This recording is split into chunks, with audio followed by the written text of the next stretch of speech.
Thanks for listening to BYU-Idaho Radio's Evening Headlines for Monday, August 26, 2024. I'm Brandon Isle. Police say a Jackson man was driving at least 138 miles an hour and ran nearly 100 cars off the road during a chase with police over the weekend.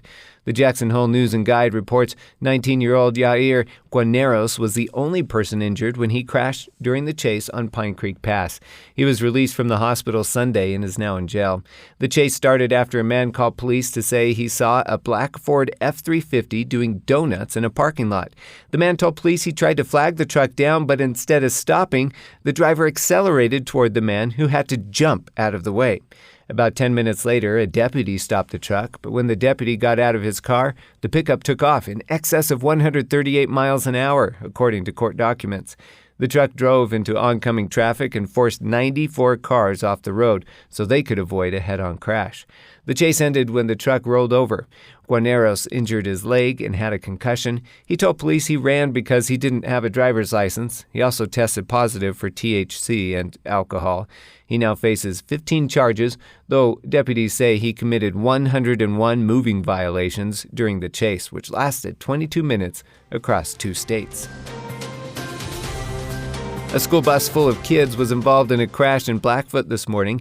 EastIdahoNews.com reports a man driving a gray Honda Civic was heading north on U.S. Highway 91 when the man looked down. He told police when he looked up, he didn't realize the light turned red.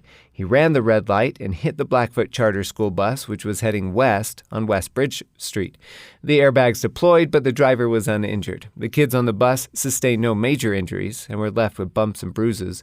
A 10-year-old and a 12-year-old went by private vehicle to the hospital to get checked out. Another bus came and picked up the kids and took them to school. The driver of the Honda was cited for failing to stop at a stoplight. The grand opening for the new pickleball courts at Ross Park in Pocatello is back on. The Pocatello Parks and Recreation Department says they had to delay the original grand opening last week because heavy rain ruined the final paint job the night before the ribbon cutting on the 20th. And on the 19th, they were just applying the final coating of, basically it's a paint layer, and then it started to rain and started to wash some of that out. So they waited for it to dry real good, and then they resurfaced it. And they've been working on that through the end of last week and through the weekend. And then they were able to apply the final, which is the white lines, and put the nets up. So it's ready to go. Ann Butler is the director of the Parks and Rec Department. I asked her if she's tried the courts yet. I have not, but I did notice that there were plenty of people that had snuck out there this morning. It was pretty full, so plenty of people participating. It sounds like it'll be a hit. The courts are named after Con Gilmore, who worked for the Gate City from 1967 to 2004 and helped get Ross Park Aquatics Complex built, among other major projects in the city. The 5 new pickleball courts are ADA accessible and feature plexi-cushion acrylic surfacing and LED lighting, which will turn on when it's dark and turn off at 10 p.m. The ribbon cutting and open house start tomorrow at 10 a.m. in Lower Ross Park. You're used to seeing the Adopt a Highway signs throughout Idaho's roads, but now one in Madison County will have a new sign next to it. The Idaho Transportation Department recognized Just Serve of Rexburg as its District 6 Adopt a Highway Group of the Year for 2024. Eric Andresen serves with his wife Nikki as the Just Serve coordinators for the Rexburg area. He says they feel honored with the recognition. And the citizens just showed up, and over 400 of them, and they just cleaned up the roadway.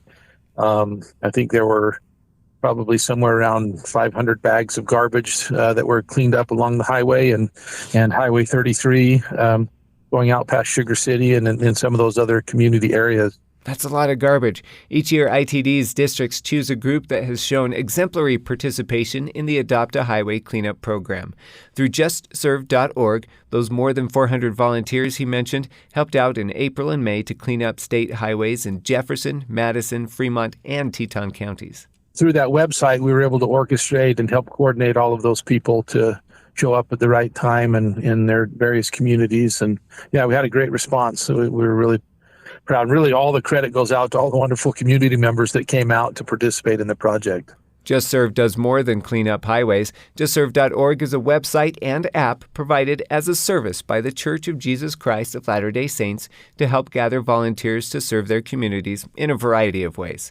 If you are part of an organization and would like to use some volunteers, you can create a profile on the website to ask for service. If you're an individual or family looking for volunteer opportunities, you can find those on the website as well. JustServe.org. These have been your evening headlines for Monday, August 26, 2024. I hope you make your day great. I'm Brandon Isle. You can catch more news and interviews on our podcast feed. Just follow BYU-Idaho Radio on your favorite podcast app, or ask Google, Alexa, or Siri to play BYU-Idaho Radio. You can also find us on your social media. Follow us on Instagram, X, Facebook, and YouTube. Be informed, be inspired. This is BYU-Idaho Radio.